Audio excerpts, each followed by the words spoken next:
Some thoughts the morning after that game in Dublin between Ireland and Australia. I got the red-eye flight back from London to Manchester. I'm back home now, and yeah, I thought I'd hop on straight away and enjoy what was a really good 80 minutes. Well, I say that it was a really good 80 minutes if you are Irish.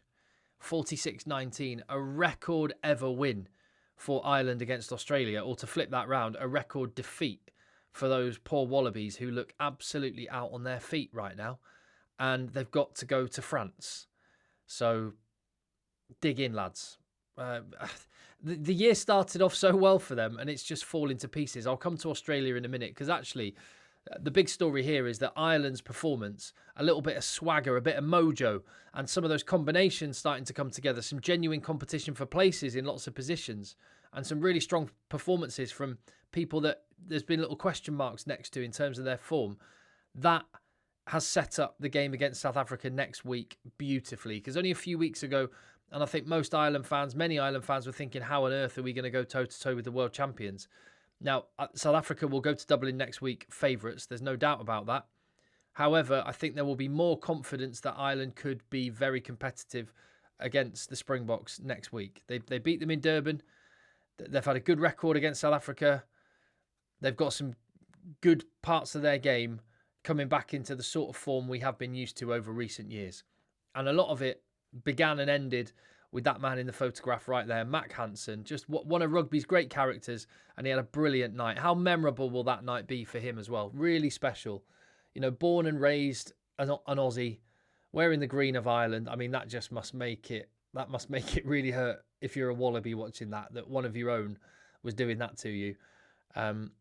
But yeah, playing at fullback, which, you know, in the preview video, I was reading the comments the other day. There was quite a few Ireland fans had massive concerns, serious misgivings about MACK Hansen playing fullback. They've probably hopped on and deleted all the comments they made before the game because he answered like amazingly well. He was, playing at fullback. He was the man of the match. He was playing full MACK, and he was the man of the MACK, and he scored a hat trick, MACK trick. He was the MACK of the match. MACK of the match or man of the MACK. He had an amazing game. That's all you need to know. And I quite like his hair as well. It's growing out quite nicely. And the odd coloured boots as well. He's a one-off. An Andy Farrell tattoo. There's not many people in rugby like MACK Hansen, and that just makes you love him a little bit. And he was honest enough in the post-match interview to explain the odd boots as well. He said it wasn't his idea, it was Canterbury's, because they want people to buy double the number of pairs of boots. Fair enough. But it was a special night for him. And, you know, that ovation that he got when he left the field against Australia, that would have, as I say, because he missed out on his sort of Lions dream of playing in a test match against the Wallabies over the summer. He's just had a very special night. I'm sure he had a big one last night. But a job to do for Ireland next week against South Africa. That'll be where the focus shifts straight away. As for Australia, well, the most memorable moment of their year was that win in Ellis Park against South Africa. And off the back of the Lions series where they did so well, it seemed like Australia had really turned a corner. And I still do believe that their ceiling is very, very high. Particularly with Mark Nwanganitawase coming back to the Wallabies in time for the Rugby World Cup. When they get all their big names, when they get Tom Wright back fit, they have got some wildly talented players, but they just looked absolutely gassed. They are 1 win from 7, and that was a win where they just snuck past Japan. They just looked gassed. And I don't know how many games they've played this year, but with the Lions tour straight into the Rugby Championship, well, that's like 9 right there, isn't it? And then Japan, 10.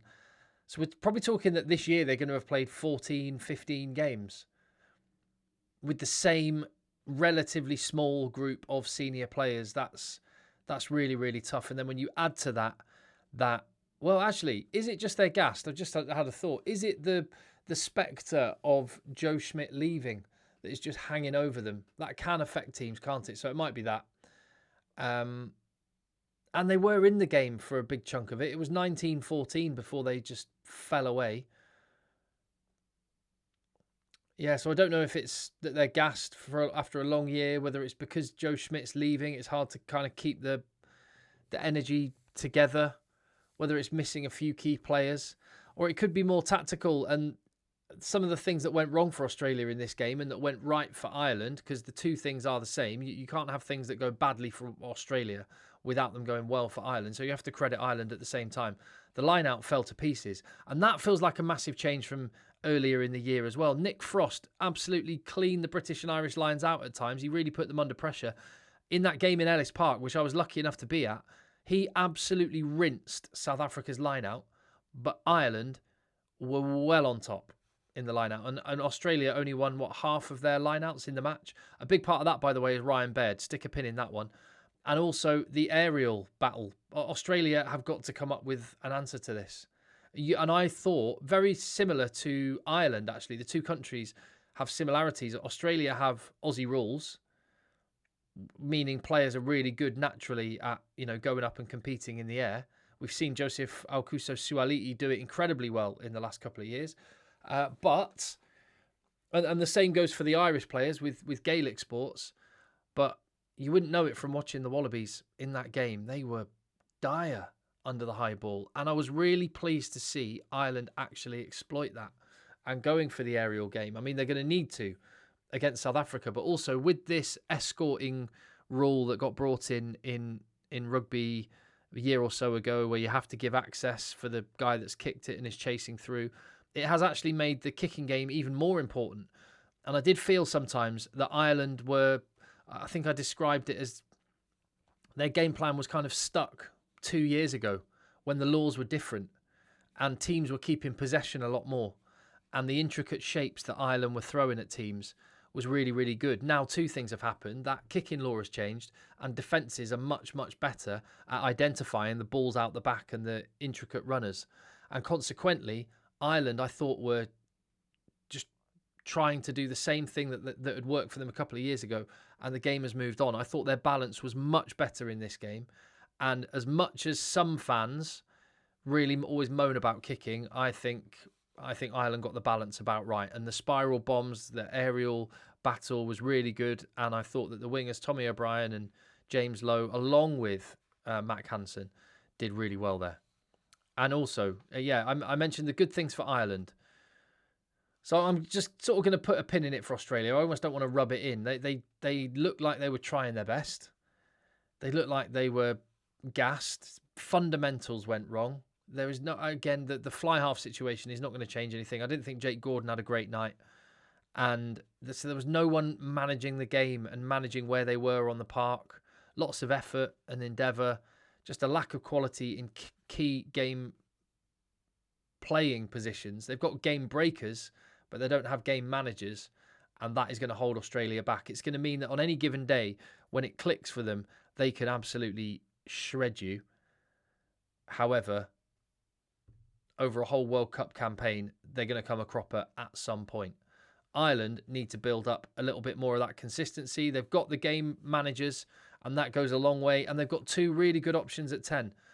I've never understood, well, I guess I can understand it, the reason why there's always fights. People pick a camp about which fly half they want. It happens with England.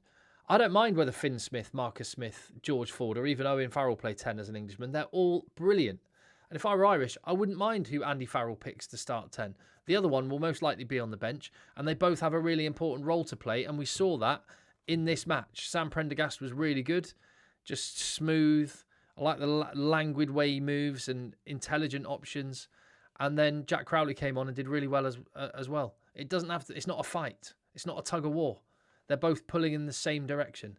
And you need to have multiple good players in every position. And with that in mind, Ireland now have a genuine alternative to Hugo Keenan at fullback in MACK Hansen. Also, Jameson Gibson-Park in the backfield. Quite like that as well, late on in the game.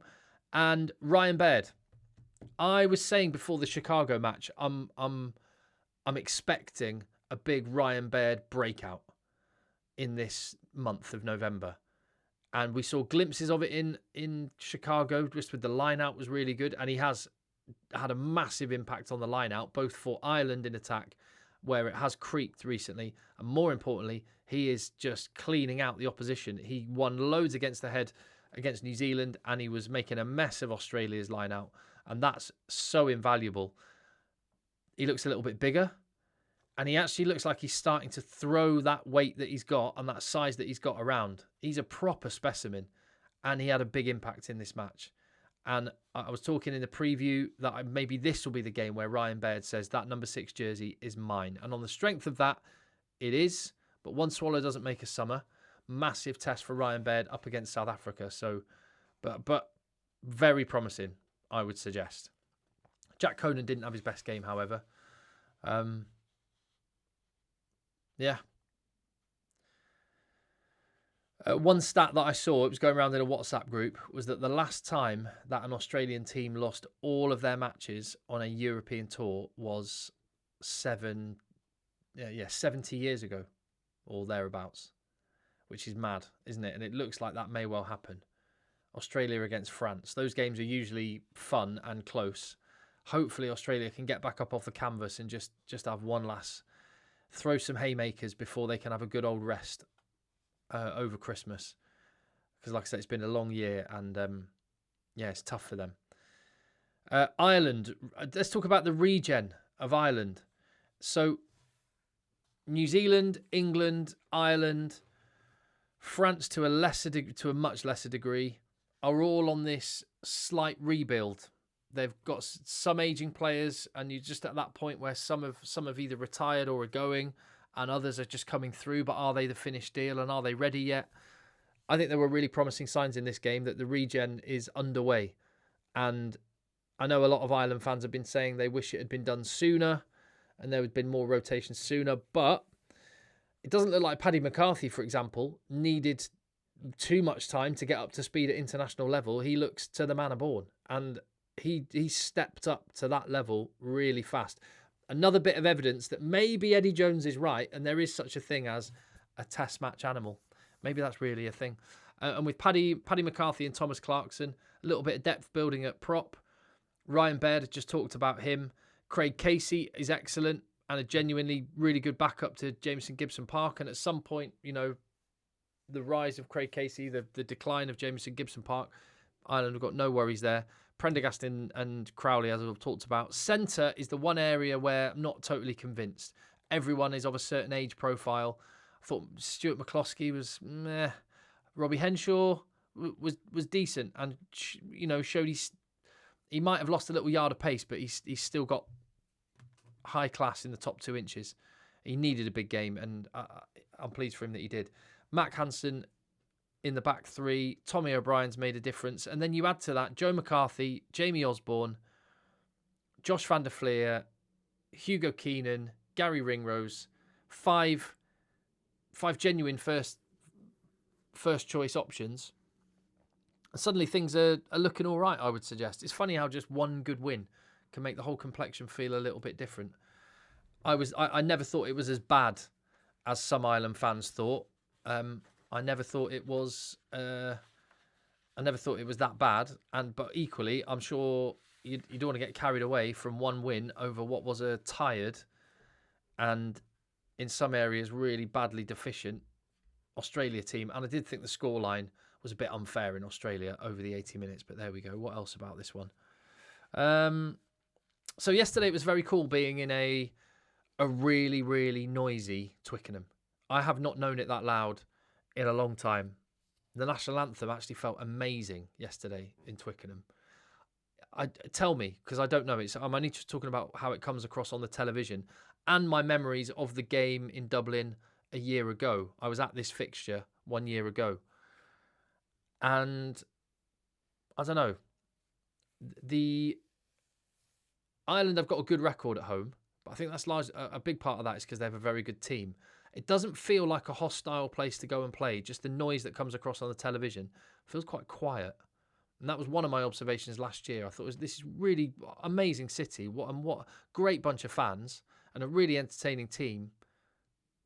It's a little bit quiet in Dublin. So maybe a performance like that can kind of spark. I think next week there will be some edge and a lot of noise. I'm expecting it. And that's what I think it was about Twickenham yesterday. There was just this extra layer of anticipation because it was the All Blacks. It'll be the same in Dublin because it's South Africa. But just a thought. I'd be interested to know. I noticed I didn't hear Zombie over the speakers. I did hear Sweet Caroline. I'd prefer Zombie to Sweet Caroline, but both are probably overplayed now. But anyway, well done, Ireland. Enjoy that one, and I guess get ready for the world champs, the ultimate acid test on home soil. Thank you very much. I will see you on the next video.